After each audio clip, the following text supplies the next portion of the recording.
வணக்கம் நண்பர்களே, உங்கள் எம்எஸ். தமிழகத்தில் பருவமழையின் காரணமாக பள்ளிகளுக்கு கல்லூரிகளுக்கும் விடுமுறை அளிக்கப்பட்டுக்கிட்டு வருது. இன்றைக்கு பல்வேறு மாவட்டங்களில் கனமழை இடியுடன் கூடியதாக பெய்யக்கூடும் அப்படின்னு சொல்லியிருக்காங்க. ஸோ கனமழை பெய்துக்கிட்டு இருக்கக்கூடிய மாவட்டங்களுக்கு சில மாவட்டங்களில் பள்ளிகளுக்கும் சில மாவட்டங்களில் பள்ளிகள் கல்லூரிகள் இரண்டுக்கும் சேர்த்து விடுமுறை அறிவிச்சிருக்காங்க. எந்தெந்த மாவட்டங்களுக்கு பள்ளிகள் கல்லூரிகளுக்கு விடுமுறை அறிவிச்சிருக்காங்க அப்படின்னு பார்த்தீங்கன்னா, மயிலாடுதுறை, தஞ்சாவூர், கடலூர் இந்த 3 மாவட்டங்களுக்கு பள்ளிகள் கல்லூரிகள் இரண்டுக்குமே விடுமுறை அறிவிச்சிருக்காங்க. அதே போல் விழுப்புரம் மாவட்டத்தை எடுத்துக்கிட்டோம்னா பள்ளிகளுக்கு மட்டும் விடுமுறை அறிவிச்சிருக்காங்க.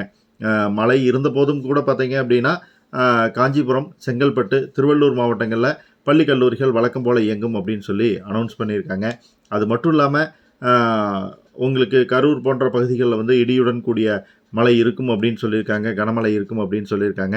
மற்ற மாவட்டங்கள் எதற்காச்சும் விடுமுறை அறிவித்தாங்க அப்படின்னா கீழே நம்மளுடைய டிஸ்கிரிப்ஷன்லேயும் ஃபர்ஸ்ட் கமெண்ட்லேயும் லிஸ்ட் இருக்கும், செக் பண்ணிக்கோங்க. தகவலை ஃப்ரெண்ட்ஸோட ஷேர் பண்ணிக்கங்க. பிடிச்சிருந்தால் லைக் பண்ணி சேனலை சப்ஸ்கிரைப் பண்ணுங்கள். Bye friends.